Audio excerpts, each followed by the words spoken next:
Hello दोस्तों, welcome है आपका अपने परिवार यूट्यूब चैनल प्रदीप एकेडमी पे। तो जैसा कि हम कर रहे हैं कुछ टॉपिक, इंपॉर्टेंट टॉपिक, जैसे कल हमने यहाँ पे stream down stream distance speed से रिलेटेड क्वेश्चंस किए। तो अभी कुछ डिमांड आ रही है ऑफलाइन बैचेज में कि परसेंटेज से रिलेटेड क्वेश्चंस जब सरफेस एरिया में आते हैं तो वहाँ सॉल्व करने में दिक्कत होती है। तो ये दोनों के लिए है, जो ऑनलाइन ऑफलाइन दोनों देख रहे हैं, आप सभी के लिए आप मैं सोल्यूशन लेके आया हूँ। कुछ क्वेश्चंस ऐसे पूछता है रिलेटेड एरिया से कि the radius of circle is diminished by 10%, यानी कोई एक सर्कल है जिसका एरिया 10% कम हो जाता है, तो बताइए उसके एरिया में कितने परसेंट, उसके रेडियस में कमी आती है 10%, तो रेडियस में कितना, उसके एरिया में कितना कमी आएगी। तो ये जाहिर सी बात है, अगर रेडियस कम हो रहा है तो एरिया का सर्कल भी आपका जो है कम होगा एरिया। क्यों? क्योंकि एरिया ऑफ अगर सर्कल की बात करें तो पाई आर स्क्वायर होता है। इन दोनों का रिलेशन अगर आप समझने की कोशिश करो कि अगर आप लॉजिक लगाओ, ये दोनों रिलेशन वो है आपके डायरेक्टली प्रोपोर्शनल है। जैसे आप फिजिक्स में लॉजिक लगाते हो, तो अगर रेडियस इंक्रीज करेगा तो सरफेस एरिया भी इंक्रीज करेगा, रेडियस डिक्रीज करेगा तो सरफेस एरिया भी डिक्रीज करेगा। ये क्वेश्चन ऐसा रिलेट कर रहा है कि अगर रेडियस पहले आ रहा होगा, बाद में इसको 10% कम कर दिया गया है, तो बताओ अब एरिया में कितना डिमिनिश हो जाएगा, कम हो जाएगा। तो ये जो क्वेश्चंस होते हैं आप कह सकते हो मोस्ट इंपोर्टेंट होते हैं, है आसान, but most of the students के लिए ये परसेंटेज में आने की वजह से प्रॉब्लम करता है। तो आज हम इसकी तुम बेसिक डाउट्स क्लियर कर देंगे कि कैसे आप इनको सॉल्व करेंगे। इनको करने से पहले आपको समझना पड़ेगा कि डिक्रीज परसेंट, इंक्रीज परसेंट, ये प्रॉब्लम्स क्या होती हैं, ठीक है। तो चलो हम करते हैं, आज पहले समझते हैं परसेंट क्या है। देखिए परसेंट, परसेंट का बेसिकली अगर देखा जाए तो दो वर्ड से मिलकर बना है, पर प्लस सेंट, समझ गया जी। अब पर, ये जो पर वर्ड है आप हमेशा यूज करते हो अपनी यूजुअल लैंग्वेज में, भाषा में यूज करते हो, बोलचाल में, स्पीकिंग में यूज करते हो। जैसे मैंने पर हेड 10 रुपए डोनेट कर दिए, यानी जैसे कन्यादान होता है या कन्या खिलाते हैं तो लोग कहते हैं ना पर हेड 10 रुपए दे दो। तो पर मीन्स होता है 1, पर मीन्स क्या होता है 1। जैसे आप कहते हैं पर पर्सन 10 रोटी आएगी या कोई चीज डिवाइड करते हो तो आप पर पर्सन यूज करते हो, तो पर मीन्स क्या हो गया 1। और सेंट मतलब होता है 100, सेंट मतलब होता है 100, यानी जो कैलकुलेशन 100 पर की जाती है that is known as percent. तो इसका जो सिंबल होगा बेसिकली परसेंट के लिए वो आता है ये, और ये जो सिंबल है इसको ऑलवेज आप 1/100 लिख सकते हैं। और एक रूल आपको और बताता हूं, कभी भी किसी भी चीज को कन्वर्ट इनटू या चेंज इनटू परसेंट करना हो, इनटू परसेंट, तो आप उस वैल्यू में always percent, always multiply by 1/100, always multiply by 100 कर दो, मल्टीप्लाई बाय 100 कर दो। समझाने के लिए बताता हूं, जैसे आपसे कहता है, आप देखो एग्जाम में करते क्या हो, आपका मान लीजिए कि 500 मार्क्स और 600 का पूरा पेपर हुआ टेस्ट, ओवरऑल मार्क्स 600। अब आप क्या कर रहे हैं, आपने जब एग्जाम दिया तो आपने स्कोर किया उसमें से 450 मार्क्स। तो टीचर जब मार्क्स देता है तो कैसे लिखता है, आप तो कह रहे हो सर आउट ऑफ ये टोटल है आपका 600, इनमें से आउट ऑफ 600 आपने 450 स्कोर किया है।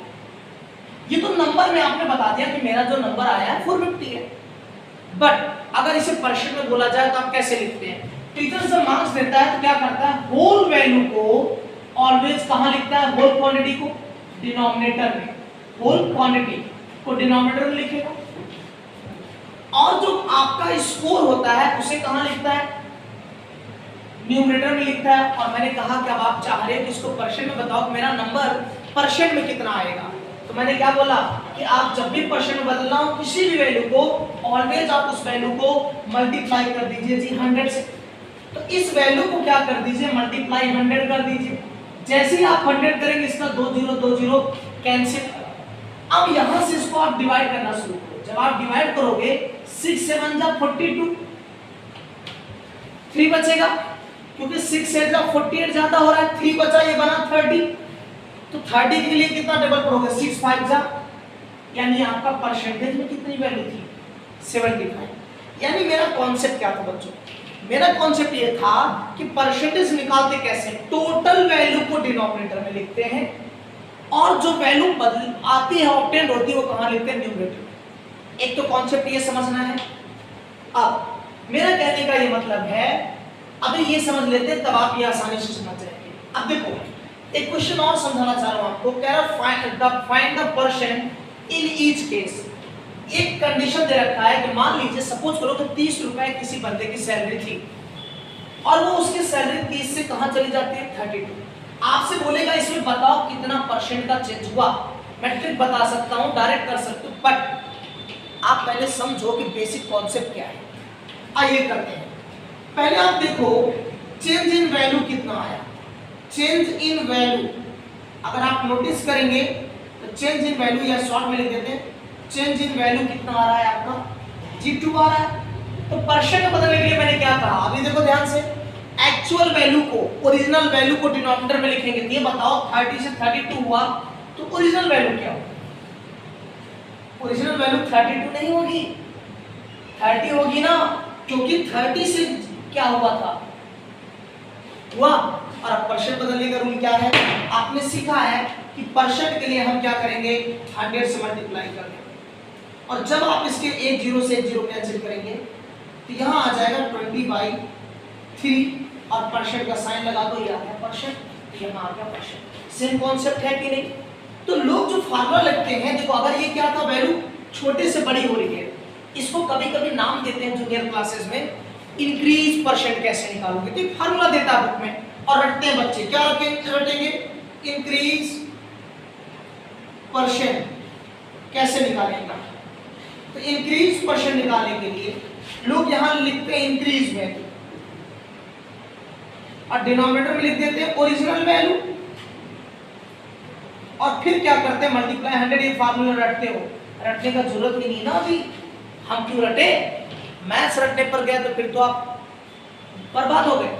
रटिए मत, समझिए क्यों आया इंक्रीज वैल्यू, जितना बढ़ गया उतना लिख दिया, घट जाएगा तो घटी वाली वैल्यू लिखेंगे, लेकिन नीचे ओरिजिनल तो वही रहेगा जो एक्चुअल में शुरू में था। कहने का एक एग्जांपल और दो, जिसको आप देखो डायरेक्ट करेंगे। अब यहाँ वैल्यू 4 से 3 हो गई।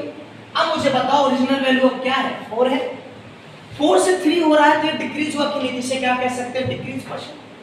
कितनी वैल्यू का डिक्रीशिएशन हो रहा है 1, और परसेंट में मल्टीप्लाई करने बदलना है तो आपको क्या करना, अब आप यहां से डिवाइड करो पर 25, तो देखो डायरेक्टली आ गया कि ये 25% आया नहीं है, बिना पेन उठाए भी कर सकते थे। तो ये कहने का मतलब था, अब यहां कहेगा जी आप इन डिक्रीज वैल्यू परसेंट बताओ, जब आप डिक्रीज लिखोगे तो यहां क्या लिखा जाएगा डिक्रीज वैल्यू, और यहां क्या लिखा जाएगा ओरिजिनल वैल्यू। यही मीनिंग हुआ ना। डिक्रीज के लिए क्या लिखेंगे आप डिक्रीज इन परसेंट, तो लिखेंगे decrease value divide by original, और मल्टीप्लाई क्या कर सकते हैं ओरिजिनल मल्टीप्लाई, ठीक है। इतना अगर आपको कॉन्सेप्ट समझ में आया तो जरा यहां नोटिस करो। ओरिजिनल सबसे पहले मान लेते हैं कि कोई एक सर्कल है, अभी करा दे रहा कॉन्सेप्ट दे रहा हूं, सर्कल है, सर्कल का रेडियस r लेते हैं तो जाहिर सी बात है इसका एरिया a मान लो, तब आपका एरिया ओरिजिनल ये होता कि नहीं होता ना। इसका मतलब डिनोमिनेटर में क्या आएगा पाई r स्क्वायर, और अगर परसेंट में बदलना है तो किससे मल्टीप्लाई करना है। लेकिन अब यहां क्या आएगा, अब आप ये चेक करो कि 10% जब इसका कम कर दिया गया, 10% जब आपने कम किया होगा तब रेडियस कितना रहा होगा। अगर 10% कम करने के बाद आप रेडियस निकाल लो तो उसको इसमें रख दोगे तो वो कौन सा एरिया आएगा, जब 10% वैल्यू कम हुई है वो एरिया आएगा। वो एरिया यहाँ रख दो जो कि डिक्रीज एरिया होगा, लेकिन वो नहीं रखेंगे, फिर दोनों को माइनस करोगे ना ओरिजिनल से। देखो आप माइनस कर रहे हो नहीं, पहले क्या था पाई आर स्क्वायर, इसके साथ फिर जो डिक्रीज होने के बाद आएगा दोनों को माइनस कहाँ रख दो न्यूमरेटर में, और डिनोमिनेटर में एक्चुअल रहेगा, मल्टीप्लाई 100 आंसर आ जाएगा कि नहीं। तो उसी कॉन्सेप्ट पे, जैसे ये कॉन्सेप्ट था उसी कॉन्सेप्ट पर हम ये करने वाले हैं, ओके। तो उससे पहले आप वीडियो को पॉज कर सकते हैं और नोट डाउन कर लीजिए, फिर हम बताते हैं आपको ये कैसे आसानी से कर सकेंगे। तो हम करते हैं अब मेन क्वेश्चंस को जो आपको बताना है। देखिए मान लेते हैं कि ये जो आपका सर्कल है इसका ओरिजिनल रेडियस r है, देन इसका ओरिजिनल एरिया, ओरिजिनल या एक्चुअल एरिया कह सकते हो, जो इसका एरिया आएगा जब रेडियस r होगा तो सर्कल का एरिया पाई r स्क्वायर होगा। लेकिन कंडीशन ने ये कहा है, कंडीशन क्वेश्चन ने कहा कि 10% एरिया आपका डिमिनिश हो जाएगा। अगर रेडियस डिमिनिश हो जाएगा हम क्या करेंगे 10% ऑफ रेडियस आर, इसको सॉल्व किया जाएगा तो 10 multiply 1/100 of means multiply R, तो आएगा आपका r/10, 10 1 जा 10, 10 अपॉन, ये वो एरिया है जो कम हो रहा है। तो हम क्या निकालेंगे, डिमिनिश्ड रेडियस निकाल लेंगे, रेडियस कितना कम हो रहा है, डिमिनिश्ड रेडियस निकालेंगे। डिमिनिश्ड रेडियस निकालने के लिए आप ओरिजिनल एरिया में से आप जो कम हुई वैल्यू है उसको माइनस कर दो, यहां आ जाएगा 9r/, ये डिमिनिश्ड रेडियस आया। अगर हम डिमिनिश्ड रेडियस को रखेंगे एरिया के फार्मूले में तो एरिया भी क्या आएगा, डिमिनिश्ड एरिया। तो डिमिनिश्ड एरिया जो निकल कर आएगा अगेन पाई आर स्क्वायर, लेकिन अब आर आर ना रहा, क्या बन गया डिमिनिश होने के बाद 9r/10, और इसका स्क्वायर तो क्या है पाई आर स्क्वायर मल्टीप्लाई 81, 9 का स्क्वायर 8100। अब ये वो एरिया आया जो डिक्रीज होने के बाद आया। हमने क्या पढ़ा, जब इंक्रीज या डिक्रीज निकालते हो तो वो वैल्यू निकालो कि डिक्रीज कितनी हुई। हमें एरिया तो मिल गया कि डिक्रीज होने के बाद इतना आ रहा है, लेकिन हमें ये नहीं पता एक्चुअल में माइनस करने पे कितना आएगा। तो लिखेंगे ये ओरिजिनल कितना है आपका, मान लेते हैं ये आपका एरिया हमने A1 मान लिया, और इसे क्या मान लेते हैं A2, इसे आप मान लेते हैं A2, और यहाँ क्या मान लेते हैं ये A1 है, ठीक है। तो अब A1 माइनस A2 करेंगे तो आपका एरिया आएगा, तो A1 क्या था पाई आर स्क्वायर, ये क्या है 81 पाई आर स्क्वायर अपॉन में 100। इनको जब आप सॉल्व करेंगे तो 19 पाई आर स्क्वायर अपॉन 100 आएगा, आ गया। ये वो एरिया है जो डिक्रीज एरिया है, यानी डिक्रीज वैल्यू है एरिया की। डिक्रीज एरिया आया जब आप 10% रेडियस कम करे होंगे तब आया, टोटल माइनस करके डिफरेंस आ गया। अब देखो वही फार्मूला, अब एरिया के डिमिनिश निकालना परसेंटेज में कितना, तो यहाँ वो वैल्यू पुट करेंगे जो आपका डिक्रीज हुआ, तो क्या हुआ 19 पाई आर स्क्वायर, और ओरिजिनल क्या लिख दीजिए आप, यहाँ पर 100 है और ओरिजिनल क्या है पाई आर स्क्वायर। तब ये पाई आर स्क्वायर कैंसिल, यहाँ बच रहा वैल्यू 19/100 और मल्टीप्लाई पहले से कितना है 100, ये कैंसिल, तो फाइनली आपका कितना आ गया 19%।